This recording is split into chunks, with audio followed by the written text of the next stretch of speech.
Alrighty, guys, we're gonna go ahead and get started. How's everyone doing? Are we holding in there, hanging on? 2.5 more seconds till break, so thank goodness. Thank you guys for coming. I know I would like to start my break early, but this is an important meeting because the GRE is a really big test that a lot of people are usually nervous about. So we're hoping today we can give you guys the information on that, kind of ease your worries, ease your stresses, and get you guys ready to start preparing for that. So let's get started. If you guys haven't checked in, we'll have a QR code at the end as well. Alrighty, so just what we're going to talk about today. First, we're going to talk about what the GRE is. Then we're going to go over the different sections of the GRE, some studying resources that are available to you, how to plan your studies, how to register for the test, and then what different schools require as far as scoring. So what is the GRE? The GRE is the Graduate Record Examination. There's two different kinds of GREs that you guys will notice when you're registering. There's the general test and then there's subject-specific tests. We don't want the subject-specific tests. We want the general one. And what that will consist of is 3 parts, 5 different sections. I'll get into what that means in a bit. The analytical writing is just 1 part. The verbal reasoning will be 2 parts, and then quantitative reasoning will be 2 parts. And the test is about 2 hours in total. And then I just wanted to do an important note. Just recently, within the past year or so, the GRE shifted from a almost 4-hour test to a 2-hour test. So I just want to let you guys know that because there might be study sources lingering around from that 4-hour test that won't be necessary for you guys to overview. So make sure that when you're looking for your study sources, it says this is the updated version. Alrighty, so the 3 parts of the GRE, I kind of mentioned already. We got the analytical writing, the verbal reasoning, and the quantitative reasoning. The analytical writing is a 30-minute essay where you'll be analyzing an issue. We'll get into the examples and some prompts and what that really means. And then for the verbal writing, it's 2 sections. The first one's going to be 18 minutes long, and the second one will be 23 minutes long. Well, you'll be looking at reading comprehension, very similar to like the SAT type questions, some text completions, and sentence equivalences. Again, we'll get into those examples and what those look like. And then finally, there's the quantitative reasoning, exactly what it sounds like, the math portion, where there'll be quantitative comparison, multiple choice, where you'll just select one answer, multiple choice, where you'll select possibly more than one, numeric entry, so when you're typing in the number, and then data interpretation, so a little bit of easy stats, nothing too crazy. And then the order in which this comes, the analytical writing will always come first. That will be the first section for every exam that you take. The next portion, it'll either be quantitative or verbal, and then from there, it'll trade. So for example, it'll be analytical writing, the verbal 18-minute, the quantitative 21-minute, the verbal 23-minute, and then the quantitative 26-minute. Or, it could go quantitative, verbal, quantitative, verbal. All right, so kind of just to break down each section a little bit more, this is straight from the GRE website, so if you're confused about any of this, it goes a little bit more in depth on, it's like gre.org. You literally just type in GRE, type what's the sections, and that's how we found all this information. So just so you guys know how to find it too. So the analytical writing section, it assesses your ability to articulate complex ideas, and it supports the ideas with relevant examples. It basically is just testing your written English, your how well can you write? Think of the entire GRE as like the college level SAT. It's just your standardized test to make sure you are at a certain level before heading into DPT schools. So for the analytical writing, there is a short time allotment, and it tests your skill in demonstrating focus and ability to directly respond to a task. So you got to be focused. You got to like quickly kind of go through it. A couple example prompts, again, pulled straight from the website.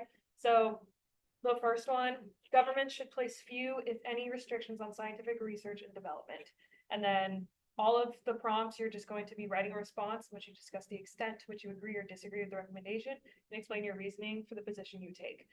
You guys can read the rest of that. But essentially, you take a position, you argue it. I would say probably 2 or 3 points as to why you think one way or the other, and just keep writing.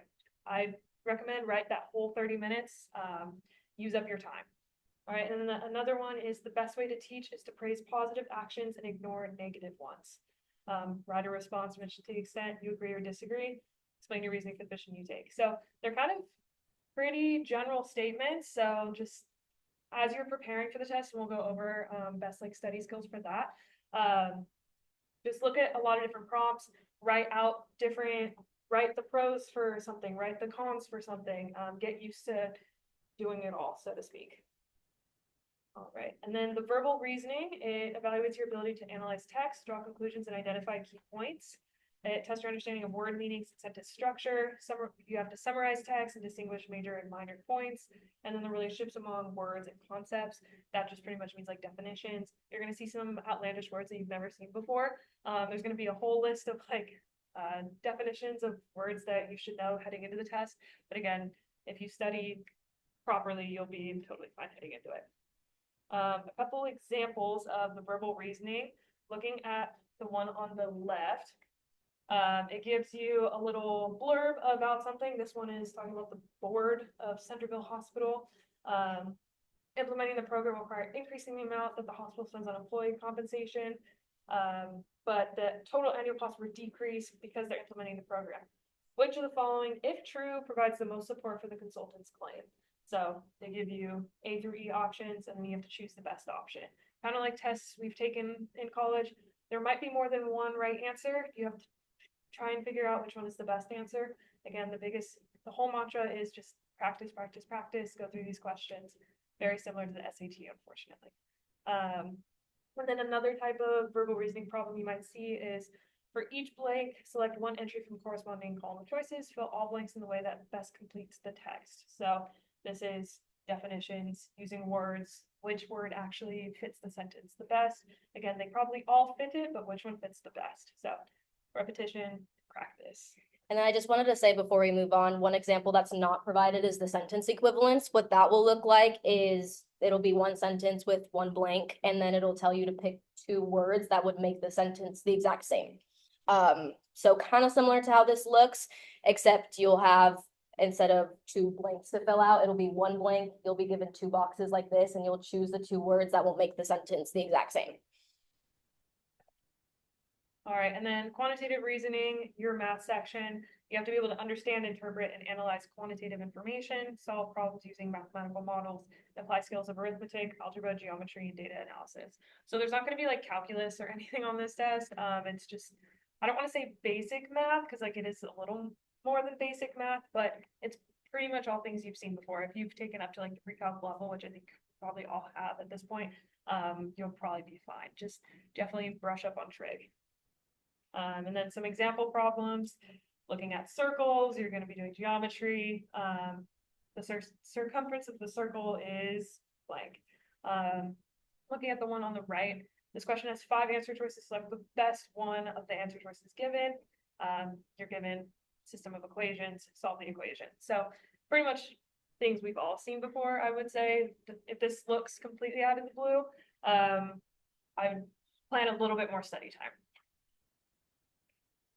Alrighty, so then the GRE scoring. I think we kind of already briefly touched on this in one of our meetings, but just to go in a little bit more depth.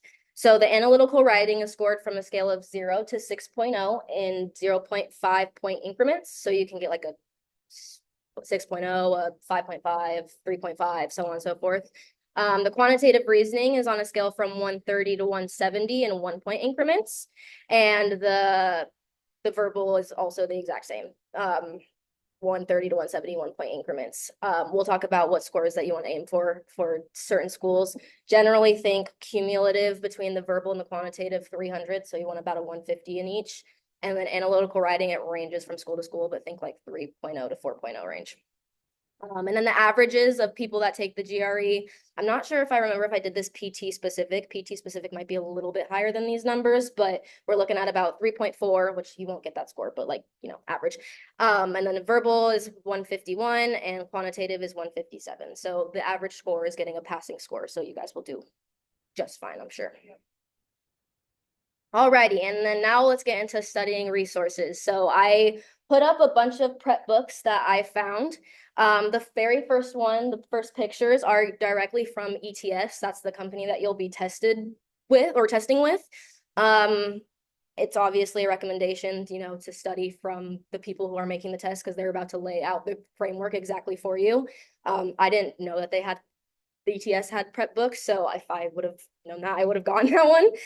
But I ended up getting Kaplan, which I really, really enjoyed actually. I think it helped me do a really good job on my test. I have the 2024 version, but it looks like they came up with an updated 2024, 2025. I'm sure it's not any different. They also have specific workbooks. So if you feel like you're struggling more on like the verbal section and you want to get a little bit more practice, you can also buy that. And I'm pretty sure all these prices are from Amazon. So sorry if they're a little bit more expensive when you guys log on, but yeah, they shouldn't go too much higher than that. I've also heard great things about Princeton Review. And for the verbal, like Lily kind of mentioned, you're going to be getting a lot of vocab words that you've probably never seen before. So if you want, you can buy Kaplan's GRE vocab flashcards. What I recommend though is just going on Quizlet because people who have studied the GRE have made Quizlets that you can go through. So yeah, those are those options. This is probably going to be your most cost-friendly choice for prepping for this test. And I'm going to go into a little bit more detail about Kaplan's books in just a moment. But then I'm going to talk about, first, I'm going to talk about the practice test. So as we all have learned, I'm assuming from some of our kin classes as well, practice is what's going to help us to prepare for the best for our test. Luckily, we have a lot of test realistic practice tests provided by both ETS and honestly, if you guys get any of the prep books, they'll probably come with a practice test of some sort. I definitely recommend, again, doing ETS's test. They provide one untimed practice test, which you can absolutely do to like get the hang of it, but I would really recommend doing the time test so you get that pressure constraint. And it automatically comes with 2 for free. What I will say is that they won't grade your analytical writing portion because it's like an essay, but they will grade your verbal and your quantitative, and then you can still get an idea of what writing the analytical portion will look like. So those are the 2 free options. If you want to get the ETS Power Prep Plus, that comes with 3 timed practice tests. It's going to be $40 each, but you'll get your analytical writing graded. So if that's something that you're interested in, there's that. However, what I would recommend, which I don't really know like business wise why ETS is doing this, but they have ETS Score It Now, which only provides you with analytical writing. And I believe, if I remember correctly, you get 2 timed that you have to perform and they will grade it very quickly. I think they have like an AI that somehow grades your test for you. And then if you, after you completed those 2, if you need more practice, then I think it provides up to 6 more. They'll also provide you with examples of what like a 6.0 looks like, what a 5.0 looks like, and so on and so forth. Again, like I said, when I got my Kaplan book, which I'll show you guys in a bit, mine came with all kinds of practice tests. Unfortunately, I couldn't get any of my analytical writings graded, but it does come with those examples. And again, like I said, the Princeton review books probably also come with practice tests. I also wanted to mention that a lot of mobile apps will also have practice tests. So if you guys are like on your iPads, or I don't know if you can download them on your laptops, but I really used Magoosh. That helped me a lot with specifically the verbal portion of the test. But there's a lot out there, like you say. Magoosh has general GRE prep and practice. Again, they have vocab specific. And then another site, Manhattan Prep, also has an app that you can use. Alrighty, and then the expensive prep courses. I honestly would not recommend paying at least $500 for a course it's looking like, unless you really, really feel like A, you want to score like an amazing score, or B, you don't think that you'll be able to hold yourself accountable when you're studying. So Kaplan has sources, what they call on demand. It's like an asynchronous course, but I'm assuming it'll have like due dates so it holds you accountable. That one's 500, and then we can range all the way up to like personal tutoring, which is about 2,300 bucks. But that will be very, very customized to you and what you need out of the test. And then again, like I mentioned, Princeton has a lot of sources. The one that stands out in price the most is that $2,400 GRE 162 plus. But again, that's like they're literally advertising that if you take this course, you'll get over 162, which is a great score. So if that's something that you're super, super interested in, that's an option for you. However, I think, I mean, especially if you guys are here right now, I have a feeling that you guys are good students and you're going to hold yourself accountable. So I wouldn't recommend spending a semester's worth of money on this silly little test. So But yeah, those are absolutely available for you if that's what you feel like you want. And then before I move on to this, I'm going to show you my GRE book. Um, Let me pull up this really fast. Do you see that still, Peyton? Okay, perfect. So this is the book that I got. This is the GRE Prep Plus 2024. Again, I think now it's 2024, 2025. When you purchase this book, it comes with a QR code right at the front where you can register with your book, and then you are brought to this page right here. I don't know why I have 2023. I never took that, but anyways, this is the link that it'll bring you to. And this is essentially a full asynchronous class that comes free with your $23 book rather than spending $400 on a class. It'll walk you through exactly what the GRE is, how we're doing right now. It gives you little mini tests so that you can see where you're at. The thing that I loved the most was this personalized study plan that it generates for you. So it'll ask you how many months you have to study, how many hours a week that you'll be given, or you'll be giving to your study time, and then where you feel more confident in the math or in the verbal. And then they will create a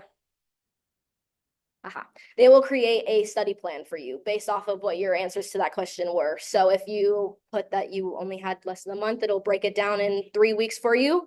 If you put that you had more than 3 months, then it'll break it down in a lot of weeks for you. But nonetheless, it walks you through exactly how you should be walking yourself through this book and how often you should be taking practice tests, so on and so forth. So this really, really helped me to be able to comprehend like where I needed to be in my study habits, and it helped keep me accountable without having to pay for a full online course. So again, I would recommend if you want to use ETS's book, I completely understand because that's also the testing site, but I really, really liked Kaplan, and I would say that I did pretty well using that. Are there any questions so far? No? Okay, perfect. Oh, okay, got it. So just some things to consider when you're getting ready to study. So I kind of already briefly touched on this. If you're an independent studier, then the study book will be perfectly fine for you. And then that little study plan you can utilize, or just, be able to plan your own schedule, thinking about where you feel more confident, where you feel less confident, so on and so forth. I would highly recommend giving yourself plenty of time to do those practice essays as well. And then budget, again, if your budget's a little bit higher, then maybe we can afford to do the course if that's something you're interested in, but it's more cost friendly would be just the books. And then also keeping in mind other responsibilities that you'll have in the weeks/months prior to taking that test. If you know that you'll be having, internships, if you know you'll be in school, so on and so forth, make sure that you're planning accordingly because this sneaks up on you. I can vouch for that. And finally, again, the time constraints. So make sure, I know we drilled this in a previous meeting, but know when your applications are due and make sure that you're taking your test at a good time so that you know if you need to retake the test or being able to send it in on time, all of that sort of thing.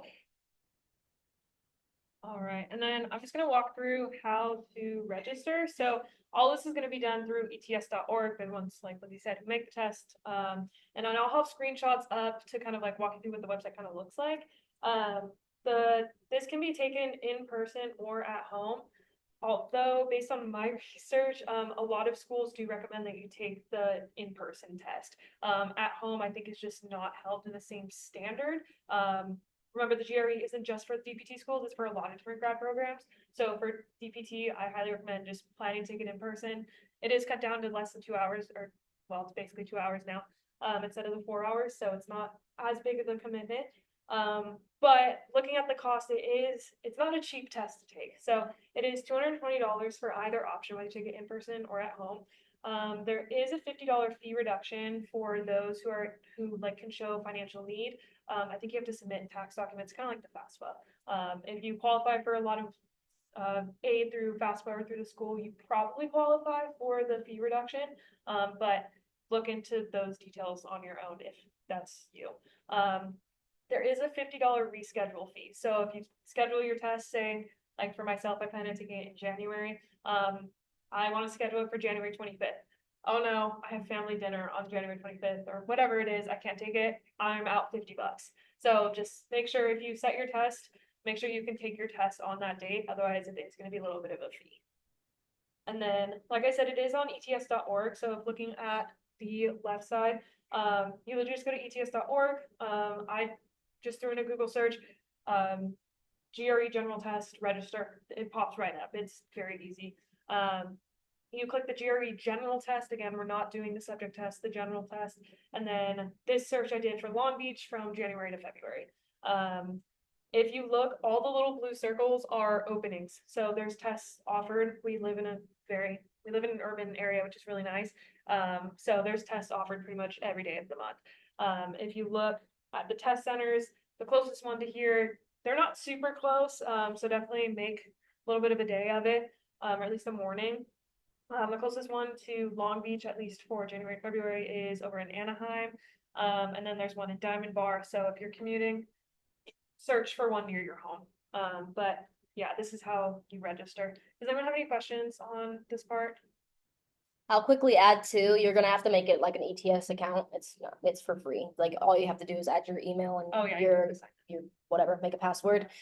Just so that when you receive your scores, it has a place to go as well. All right, and then how do you submit your scores? Obviously, this is not something we are worrying about right this second. We haven't even taken the test yet.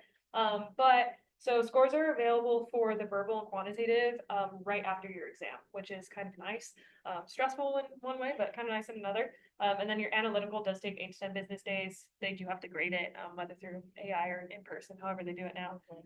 But it takes a little bit longer. So if it's been like 2 weeks and you haven't received your scores, definitely like call someone, get those scores. And then sending your scores out. So with your registration, you do get 4 free score like sends if you send them on the test day. So you do have to like choose when you take the test, you do have to send them to those schools on that test day. Additional score reports are $35 each. So going into the GRE, it's usually something you do closer to your application cycle. So like for me, my first day, I'm planning to get in January. I'm applying this summer. I already have an idea of schools that I'm going to be applying to. So I'll get those codes. If the codes like for Long Beach is 4389 and then the PTCAS is 7782. Most schools are probably going to have you apply straight to PTCAS, but some want a secondary like Long Beach does. So heading into it, just kind of have a little bit of an idea of like what schools you want to send to. I know you've done it. Do you have any like personal? Yes, I was gonna say, you don't have to send them that day. Like if you see your score and you know it tells you that you failed, you don't have to send that score out. And then a little like caveat, I'm sure that you guys are getting at that, is that you won't have your analytical score. So you kind of have to like gauge your confidence. That's what I had to do at least. Like the first time I took it, I was like, I feel like I did horrible on the analytical writing, and I passed, but it wasn't great. So I didn't send the score that day, but then the second time I went in, I was like, oh, I got my verbal and my quantitative score. I feel like I crushed it. Like I'm gonna send it in today. So kind of like, I know it's like hard to gauge your confidence because I feel like leaving any test, I'm always like, oh, I did so bad. But yeah, so it's up to you guys how you want to do that. I would also recommend, which I don't know if like your testing site will allow you to bring in a piece of paper with the codes on them, because what I did is they allow you to type in like, oh, what school you want to send it to, and you can type in like Cal State Long Beach, but if it's not going to the Cal State Long Beach PTCAS, then you didn't send it to the right place. So I learned that the hard way. So I ended up having to spend money, even though I felt confident and wanted to use my free one. So either like write it down on a Post-it, let your prompter know like this is literally just my codes. They might let you take it in, they might not. But yeah, like Lily said, kind of have an idea of what schools you might want to send them to, so you might be able to take advantage of that free option. Because yeah, $35, depending on how many schools that you guys are applying to, will rack up real quick. So yeah. Hard copy of what you got. I guess, well, yeah, that would. Yeah, no, it's if you think about transcripts, see, like every transcript that you send, I know for me, I have like 3 community colleges, I have Long Beach, so each of those transcripts, $15. Yeah, So applications, kind of be ready to spend a chunk of money for your applications, unfortunately. But when you look at the total cost of DPT school, it compares. just okay, Okay, so going into which schools require it. So if you know you are a terrible test taker or you just straight up just don't want to do it, which is valid, I recommend you do it. But if you don't want to, there are schools that don't need it. But the ones that do is pretty much all your state schools. So Long Beach, SDSU, which is San Diego State, Cal State Northridge, Cal State Fresno, and then also Mount St. Mary's, Chapman, West Coast, and Western. Also, I just included some of the California schools. If you're looking to apply out of state, like myself, look, and that's kind of our mantra of our whole club, but look at your specific school and look at it 15 times. Make sure you're having the right information. But schools that, as of right now, do not need the GRE is you see San Francisco, Azusa Pacific, and USC's is optional. So if kind of use it as a supplemental to your application. If your GPA is low, maybe take the GRE. If you have a high GRE, that might kind of like cover a lower GPA. And then St. Augustine, if your GPA is over 3.6, you don't need to take it. Or if you have a master's degree, then you don't need to take it. So basically, all the GRE is proving that you have a brain and you can take a test. Unfortunately, a lot of us probably took the SAT in high school. They're just proving you have a brain to go to college. They're proving we have a brain to go to grad school. Does anyone have any questions on anything so far? Okay. So just a recap, we have gone over this before, but what score do you need? I just use Long Beach's specific straight from the website, but this is pretty standard for most schools. It's 150 for the verbal and the quantitative, and then the 4.0 for the analytical writing. We went over the averages beforehand. Most people already get the verbal and quantitative. The analytical writing is a little bit lower. Again, that's average amongst everybody, not just DPT applicants. So maybe just do a little bit. If you suffer in writing, make sure that you do the writing. If you're suffering in verbal, just study a little bit more for verbal. And then again, check specifically for the schools you're applying for. Most are going to follow these guidelines, but always, always, always check your school's website before applying. Some are super competitive and they recommend that you have more than this, or some are like, no, we accept lower. But again, your highest overall score is reported. So you can choose, and correct me if I say this wrong, but when you're sending your scores out, if you don't send them out that day of and you send them later, you can choose like which test date you want to send from. So if you take it the first time, you're like, I'm not feeling too confident, take it a second time, you do worse, you can still send those first time scores. So, but you can't mix and match sections. It has to be all from the same test date. Correct. Unfortunately, you can't super score it. So it's one thing I miss about the SAT, I guess. yeah, that one's pretty nice. But yeah, so your highest overall score, and you can take this up to 5 times each calendar year, once every 21 days. So if you're really cutting it close to application time, again, don't take this closer than a month before you plan to apply, because you need that time to get your scores back, to send them to schools. So don't plan on taking this October when your applications are due in November. Don't do it. Okay, at least this summer. You have a question? Yeah, so you're taking it in January and then you're planning to apply this fall 2025. Yeah.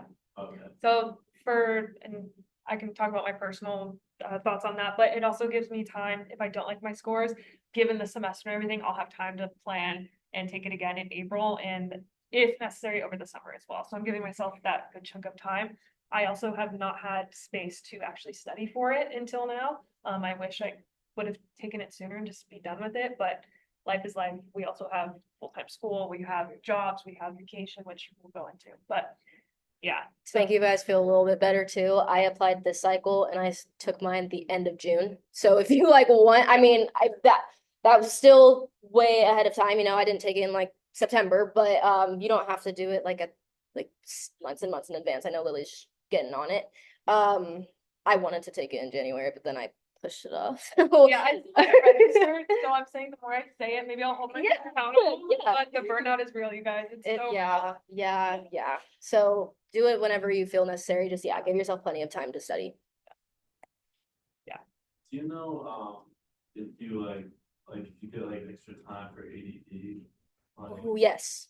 You get that. Yes. So before you register for your test, you're going to when you make your account, you're going to be able to send that request in. They're probably similar to like the fee reduction, you're probably gonna have to send in proof. And I want to say that it took, like it says to give them up to like 21 business days to approve it. So that if that's something that you want to do, make sure you do that even further ahead of time. But yes, those accommodations will be available for you. And then just kind of to recap, I know we kind of went over this, but just as a reminder, don't procrastinate it. Like we said, don't wait until September. If you want to take it over summer before you apply like Lindsay did, that's totally fine. But just whenever you feel like mentally ready to study and take it, just do it. And then give yourself time to take it for that second or third time in case you're unhappy with your scores. Again, you can retake it every 21 days up to 5 times in 1 year. And then getting the minimum is really all that matters. Higher scores can look great, especially if you have a lower GPA, but the GRE is not the most important part of the application. And then when you do go to take it, study, study, study. Fortunately, that's the only way to get a good grade, unless you're a master general real, test taker. real. I can't say I'm I'm not. not.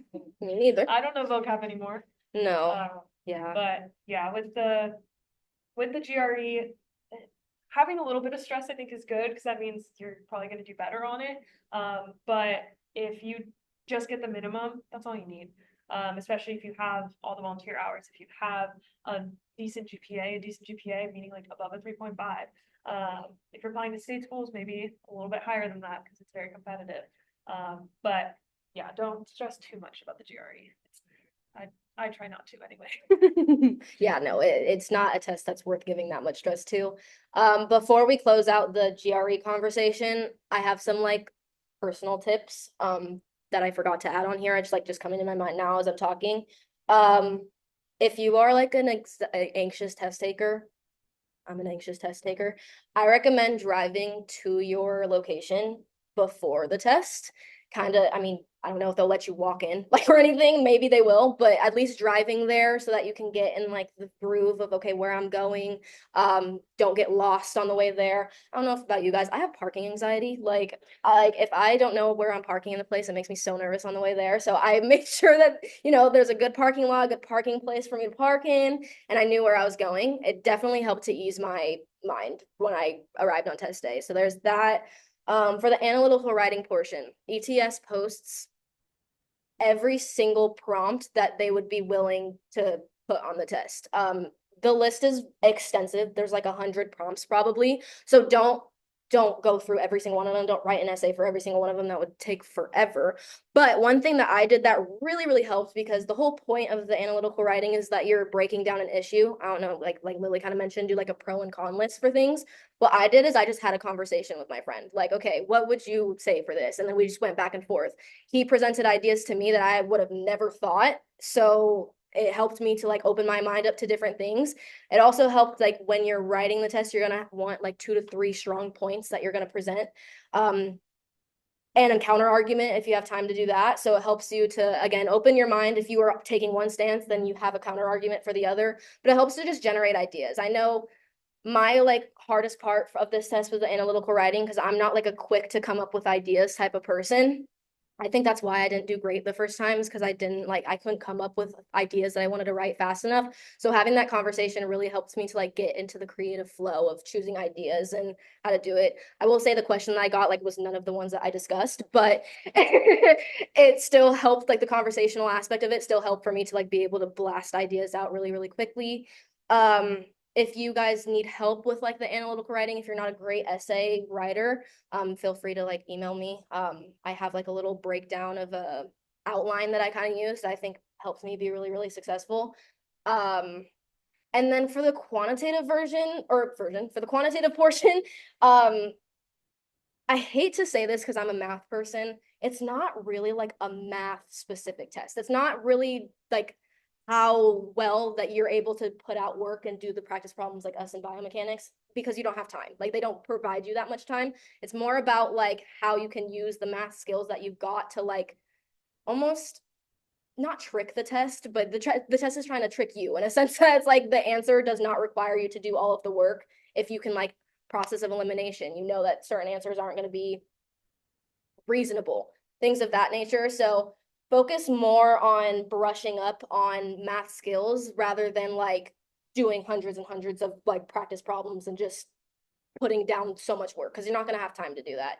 So make sure like when you get your prep books that you see all of the portions of the quantitative that may be on there, and you just have a general idea like, okay, I think I could know how to handle that.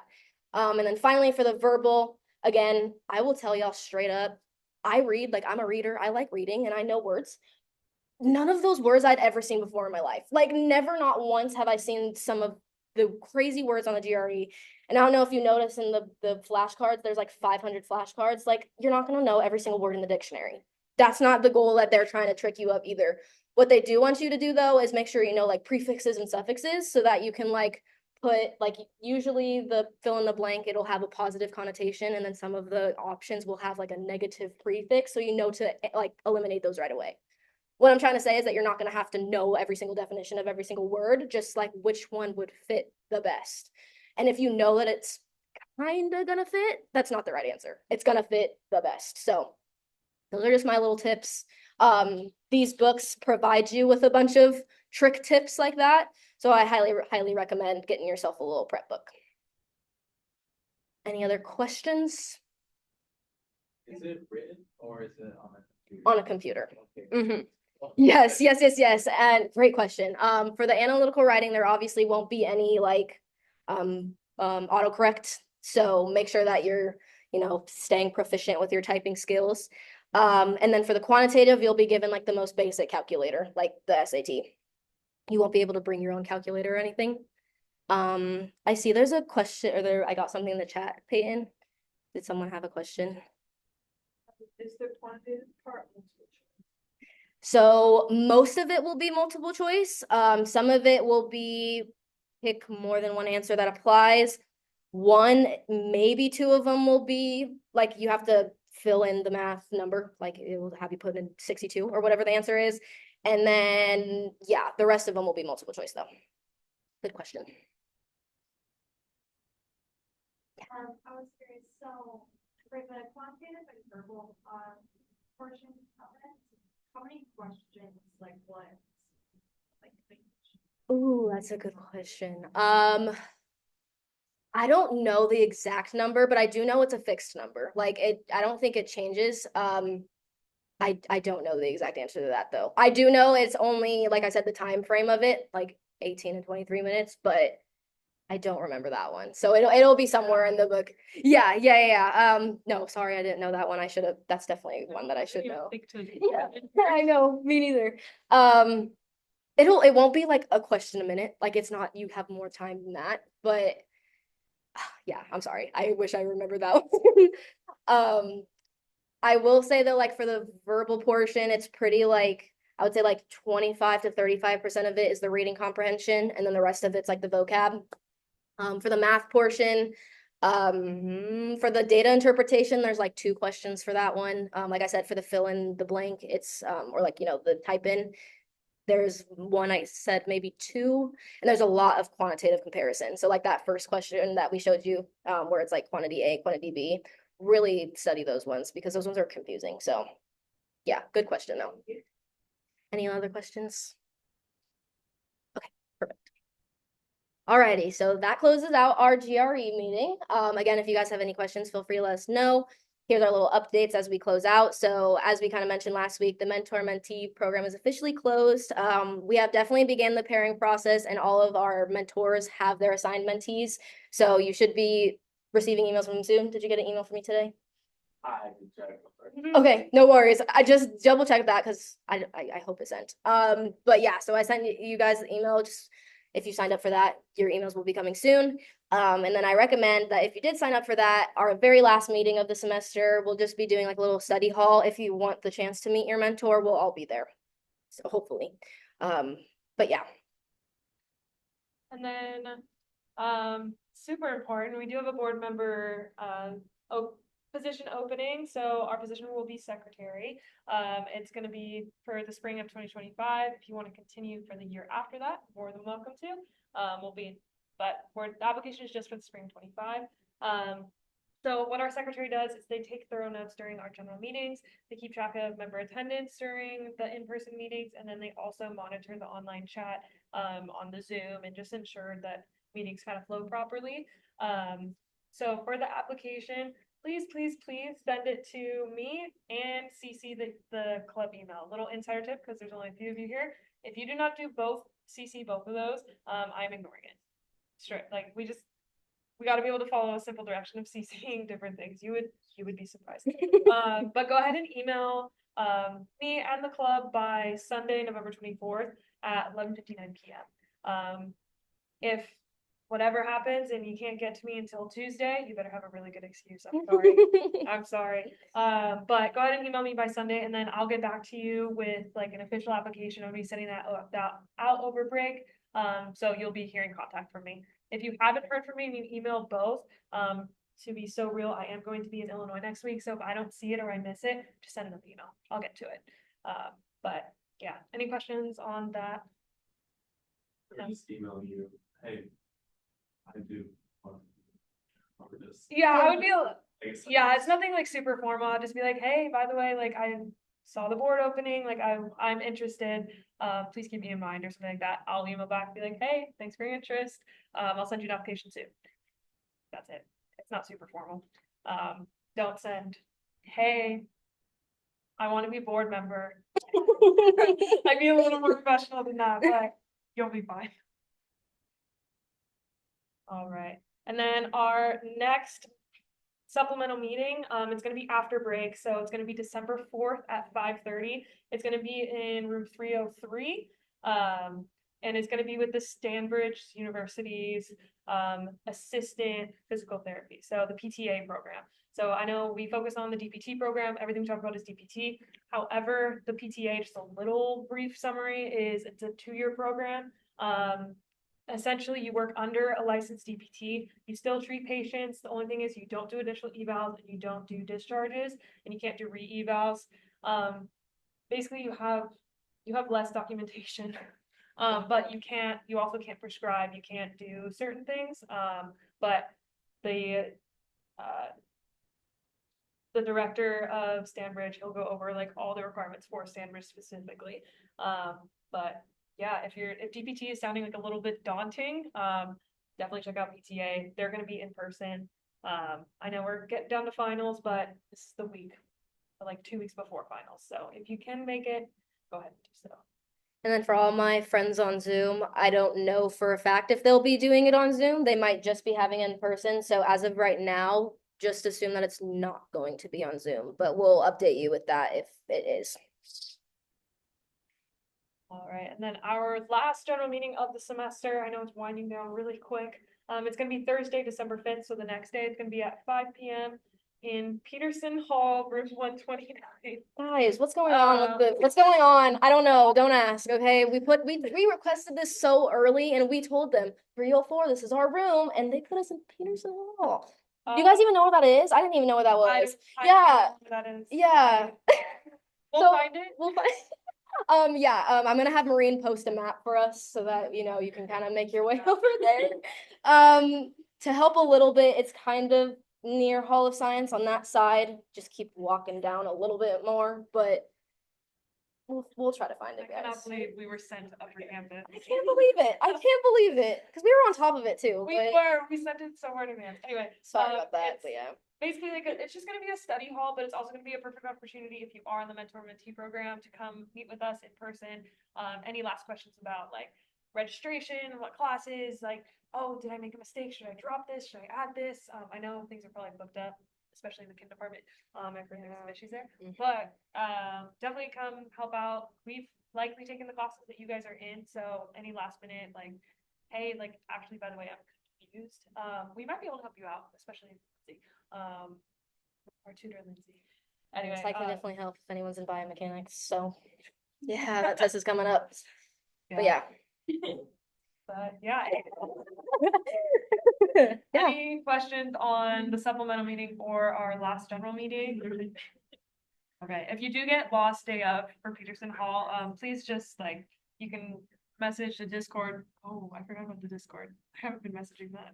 I haven't gotten any notifications though. No, I don't think anybody uses it. You can message Discord, you can email us. We'll probably be on our computers, also studying for finals. So just go ahead and message us. And then our contact info per usual. If you didn't scan that link, go ahead and do so. We'll get the attendance. Again, if you have any questions about anything, you can always reach out to us. But yeah, thank you guys for coming. Yeah, thank you Appreciate it. guys. Hopefully this was a formative meeting, so yeah.